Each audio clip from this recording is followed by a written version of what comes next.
Assalamualaikum warahmatullahi wabarakatuh.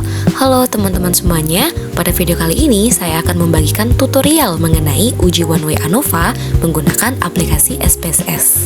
Dalam video kali ini saya akan menjelaskan setiap tahapan analisis secara bertahap, mulai dari penginputan data di SPSS, pengujian asumsi yang meliputi uji normalitas dan uji homogenitas, hingga melakukan uji one way ANOVA serta menginterpretasikan hasil output yang diperoleh. Semoga video tutorial ini dapat membantu teman-teman memahami proses analisis data menggunakan uji one way ANOVA dengan lebih mudah dan jelas.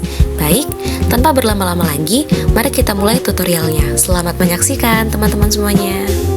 Baiklah, di sini saya sudah menampilkan contoh kasus uji one way ANOVA. Seorang guru ingin mengetahui apakah terdapat perbedaan rata-rata hasil belajar IPA siswa kelas 5 yang diajar menggunakan 3 metode pembelajaran yang berbeda, yaitu metode A, problem based learning, metode B, discovery learning, dan metode C, konvensional atau ceramah. Berikut disajikan 10 data siswa sebagai contoh. Baiklah, sekarang kita masuk ke tahapan pengerjaan. Langkah pertama, buka aplikasi SPSS terlebih dahulu. Kemudian klik variable view. Pada baris pertama di bagian name diisi dengan nilai, tipe data tetap numerik, kemudian jumlah desimal diubah menjadi 0. Label kita isi dengan nilai IPAS. Dan pada bagian measure, pilih scale. Lalu pada baris kedua, untuk bagian name kita isi dengan kelompok. Lalu tipenya tetap numerik, kemudian desimal kita ubah menjadi 0. Lalu kita beralih ke label, kita isi dengan kelompok metode pembelajaran.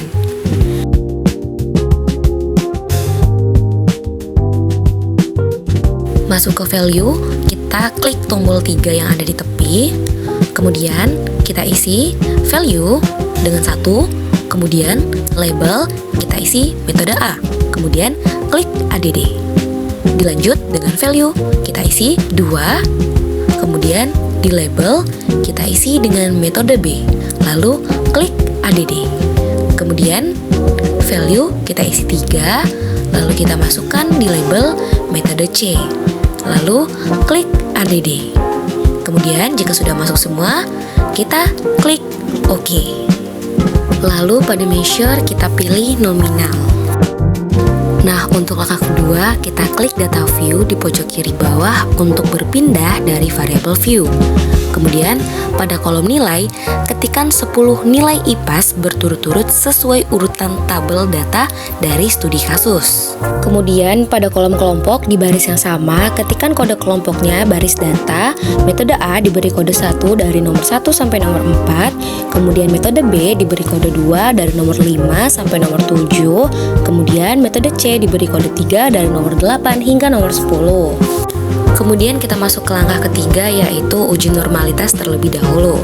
Yang pertama, klik menu Analyze, kemudian arahkan ke Deskriptif Statistik, lalu klik Explore. Kemudian, pada kotak dialog Explore yang muncul, pindahkan variabel nilai IPAS dari daftar kiri ke kotak Dependent List. Dan pindahkan variabel kelompok ke kotak Factor List dengan cara yang sama. Lalu, pada bagian display di bagian bawah kotak dialog, pastikan pilihan sudah test both tercentang. Kemudian, kita klik tombol plots di sebelah kanan kotak dialog, lalu centang normality plot with test. Dan klik continue, kemudian klik OK untuk menjalankan analisis. Kemudian akan muncul hasil analisis test of normality. Karena jumlah data tiap kelompok itu kecil kurang dari 50, maka nilai signifikansi yang dibaca adalah pada baris Shapiro-Wilk. Diperoleh nilai sig metode A yaitu 0,894, kemudian pada metode B 0,780, kemudian metode C pada 1,00. Karena seluruh nilai sig kurang dari 0,05, maka dapat disimpulkan bahwa data pada masing-masing kelompok berdistribusi normal. Dengan demikian, salah satu syarat untuk melakukan uji one way ANOVA telah terpenuhi sehingga analisis dapat kita lanjutkan. Sekarang kita akan lanjut ke uji homogenitas varians dengan menggunakan Levin test. Uji homogenitas ini dilakukan bersamaan dengan uji one way ANOVA pada menu Option. Langkah pengujiannya yaitu klik menu Analyze, kemudian arahkan ke compare means, lalu klik one way ANOVA. Kemudian, pada kotak dialog one way ANOVA, pindahkan variabel nilai IPAS ke kotak dependent list. Lalu, pindahkan variabel kelompok ke kotak faktor. Kemudian, kita klik tombol option di sebelah kanan kotak dialog. Lalu, pada kotak dialog option, kita centang deskriptif, kemudian homogeneity of variant test. Lalu, kita klik continue, kemudian klik OK untuk menjalankan analisis.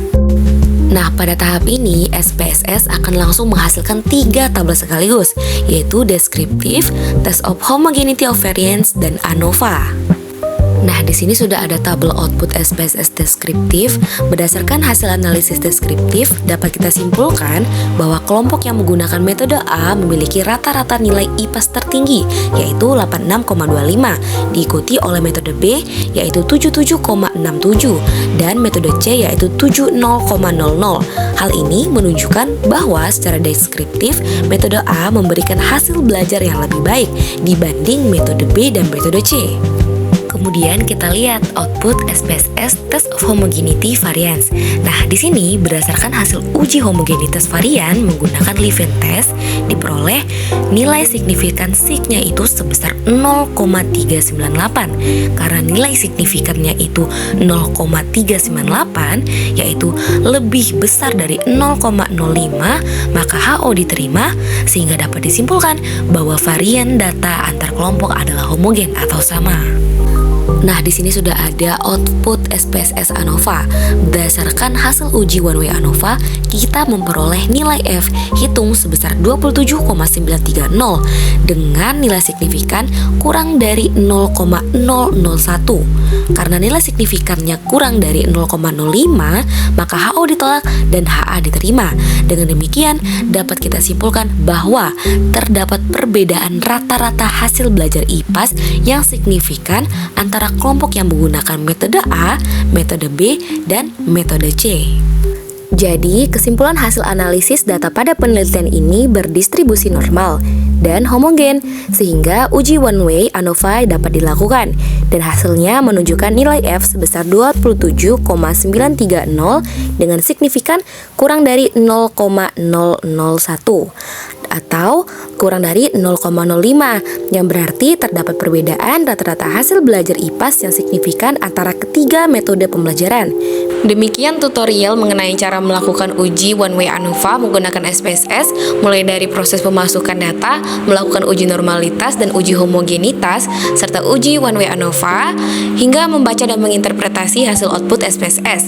Semoga tutorial ini dapat membantu teman-teman dalam memahami langkah-langkah analisis data menggunakan SPSS dan dapat menjadi referensi dalam mengerjakan tugas maupun penelitian. Terima kasih telah menyaksikan video ini. Saya akhiri, wabillahi taufiq wal hidayah. Wassalamualaikum warahmatullahi wabarakatuh.